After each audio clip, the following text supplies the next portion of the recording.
বন্ধুরা, আজকের প্রসঙ্গ খুবই শিক্ষামূলক হতে চলেছে। আজকের প্রসঙ্গের মাধ্যমে আমরা জানব প্রত্যেকটি ব্যক্তিরই নিজের উপর নিয়ন্ত্রণ রাখা কতটা জরুরি। নিজের কথার উপর, নিজের কর্মের উপর, নিজের হাবভাবের উপর, সব কিছুর উপর নিয়ন্ত্রণ রাখা জরুরি। আমাদের বোঝা উচিত কোন জায়গায়, কোন স্থানে আমাদের কতটুকু কথা বলা উচিত। একটি ঘন জঙ্গলে দুটি হাঁস এবং একটি কচ্ছপ থাকত। তিনজনের মধ্যে খুব গভীর বন্ধুত্ব ছিল। তারা তিনজনে একসঙ্গে নদীতে সাঁতার কাটতো, খাওয়ার খেত এবং সবসময় একসঙ্গেই থাকতো আর গল্প করত। দীর্ঘক্ষণ তারা একসঙ্গে গল্প করতেই থাকতো। এইভাবে তাদের সময় কিভাবে যে কেটে যেত তারা নিজেরাই বুঝতে পারতো না। একদিন কচ্ছপ হঠাৎই তার হাঁস বন্ধুদের বলতে লাগলো, জানো তো, যদি আমিও তোমাদের মতো আকাশে উড়তে পারতাম কতই না ভালো হতো। হাঁসেরা তখন বলতে লাগলো, হ্যাঁ কচ্ছপ বন্ধু, আমাদেরও যদি তোমার মতো পিঠে এত শক্ত খোলস থাকতো তাহলে আমাদেরও শিকারীদের থেকে ভয় পেতে হতো না। এমনভাবেই তাদের দিন কাটতে লাগলো। হঠাৎই একদিন জঙ্গলে খরা নামলো। জঙ্গলের অন্যান্য পশুরা সেই জঙ্গল ছেড়ে অন্যত্র যেতে শুরু করলো। একইভাবে হাঁসেরাও ঠিক করলো যে তারা সেই জঙ্গল ছেড়ে অন্য জঙ্গলে চলে যাবে। তাই তারা তাদের এই সিদ্ধান্ত কচ্ছপকে জানাতে গেল। বলা হয়, আমরা যাদের প্রিয় বন্ধু মনে করি তাদেরকে নিজের জীবনের সমস্ত সিদ্ধান্ত সম্বন্ধে আমরা অবগত করতে চাই। আমরা ভাবি তাদেরকে যদি আমরা আমাদের জীবনের সমস্ত সিদ্ধান্ত জানাই তাহলে হয়তো তারা আমাদেরকে কিছু সঠিক উপদেশ দিতে পারবে। এছাড়াও আমরা নিজেদের মন হালকা করার জন্যেও আমাদের বন্ধুদের সঙ্গে অনেক কথা বলে থাকি, যেগুলো আমরা সচরাচর নিজের অত্যন্ত প্রিয় ব্যক্তির সঙ্গেও বলি না। এইভাবেই হাঁসেরাও কচ্ছপকে বলতে লাগলো, কচ্ছপ ভাই, আমরা জঙ্গলে খরার কারণে জঙ্গল ছেড়ে চলে যাচ্ছি, তুমিও নিজের খেয়াল রেখো। নিজের বন্ধুর এমন কথা শুনে কচ্ছপ কাঁদতে লাগলো। সে বলল, বন্ধু, তোমরা আমাকে ছেড়ে চলে যাচ্ছ, তোমাদেরকে ছাড়া আমি কিভাবে বাঁচব। বাস্তবেই যারা প্রিয় বন্ধু তাদের সঙ্গে বিচ্ছেদ হয়ে গেলে জীবনে খুবই দুঃখ হয়। আমরা সকলেই এক না একদিন বিদ্যালয়ে পঠন পাঠন করেছি। সেই সময় আমাদের বন্ধুরা আমাদের অত্যন্ত প্রিয় বন্ধু ছিল, কিন্তু সময় যত অতিক্রম হয় সেই বন্ধুরা সব সময় আর একসঙ্গে পথ চলতে পারে না। সময়ের আঘাতে সবাই যেন ছিন্ন ভিন্ন হয়ে কে কোথায় চলে যায়। কিন্তু একবার ভেবে দেখো তো, সেই বন্ধুরা কিন্তু আমাদের সবচেয়ে প্রিয় বন্ধু ছিল। তাদের সঙ্গে আমরা যেভাবে নিঃস্বার্থভাবে মিশতাম সেভাবে এখন আর কারোর সঙ্গেই, কোনো বন্ধুর সঙ্গেই নিঃস্বার্থভাবে মেশা যায় না। একটা বয়সের পর মানুষের মধ্যে শুধু স্বার্থ আর নিজের ভালো করার চিন্তাই জন্মে যায়। তারা নিজের ভালো ছাড়া আর কিছুই দেখতে পায় না। কিন্তু এই বিদ্যালয়ে পড়ার সময়টা খুবই সরল সাদা সময়। সে সময় প্রিয় বন্ধু হয়, আর সে সময় প্রিয় বন্ধুরা যারা খুবই ভাগ্যবান তাদেরই সঙ্গে সারা জীবন থেকে যায়। এই প্রকারে কচ্ছপ বলতে লাগলো, বন্ধু, আমি তোমাদের ছেড়ে কিভাবে বেঁচে থাকবো? যদি আমি খরার হাত থেকে বেঁচেও যাই তবুও তো একা থাকতে থাকতে আমি মনের কষ্টেই মারা যাব। তোমাদের ছাড়া তো আমার আর কোনো বন্ধুও নেই। কচ্ছপের কথা শুনে হাঁসেদের চোখে জল চলে এলো। কাঁদো কাঁদো গলায় হাঁস বলতে লাগলো, তুমিই বলো বন্ধু, আমরা কি করব? এই খরায় আমরা যদি এখানে থাকি আমরা তো বেঁচে থাকতে পারবো না। আর যদি আমরা এখান থেকে চলে যাই তাহলে আমাদের তোমাকে এখানেই রেখে যেতে হবে।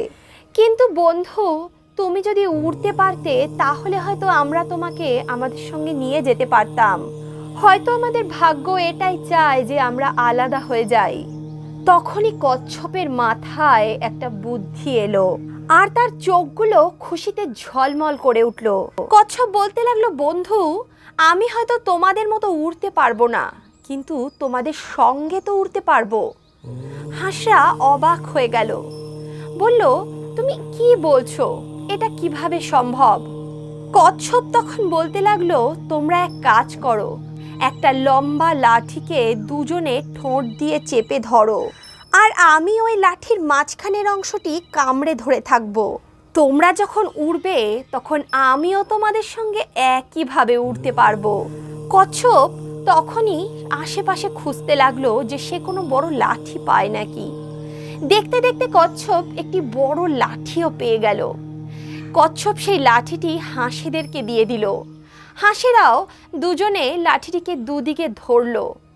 একটি হাঁস কচ্ছপকে বলতে লাগলো, বন্ধু, তুমি কিন্তু এই লাঠিটিকে ভালো করে শক্ত করে নিজের মুখ দিয়ে ধরে থাকবে, কিন্তু একটা কথা তুমি খেয়াল রেখো, যে কোনো পরিস্থিতিতেই কিন্তু যেন এই লাঠিটি তোমার মুখ থেকে ছুটে না যায়।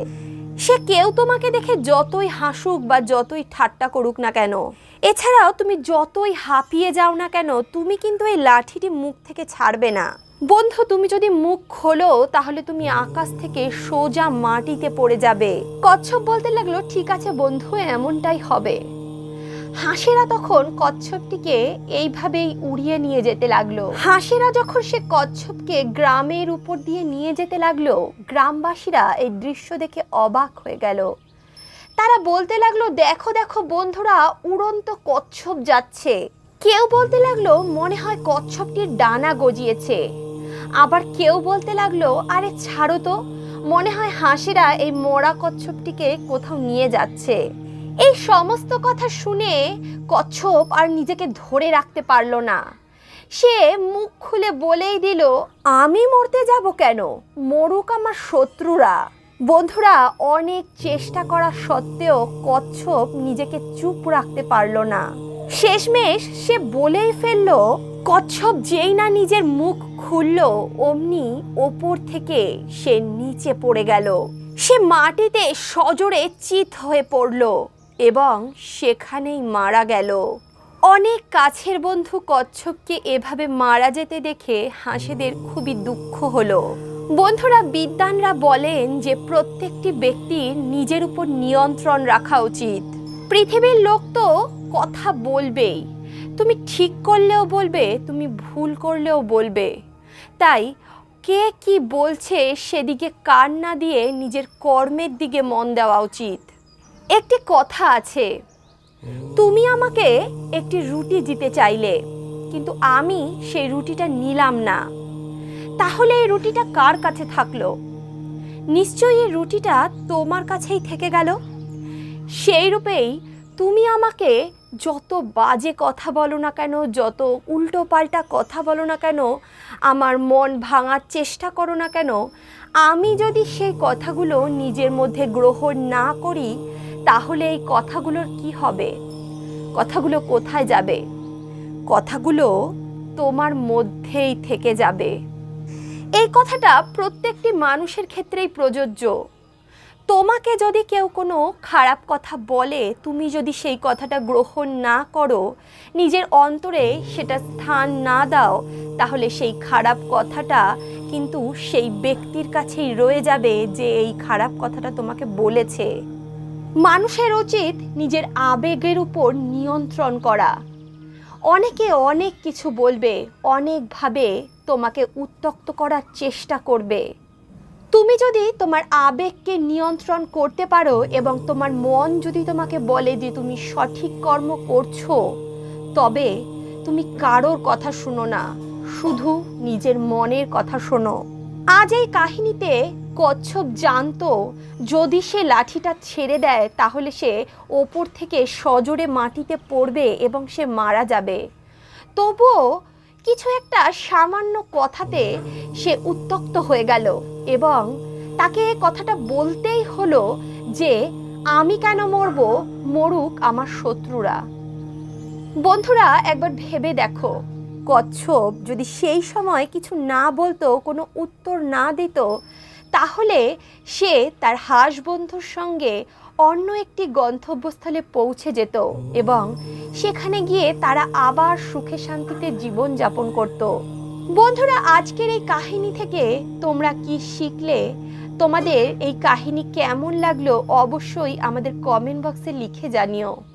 ভিডিওটি ভালো লাগলে অবশ্যই ভিডিওটিতে একটি লাইক করো, বন্ধু বান্ধব আত্মীয় পরিজনের সঙ্গে ভিডিওটি শেয়ার করো, আর অন্তর্মন থেকে বলো রাধে রাধে।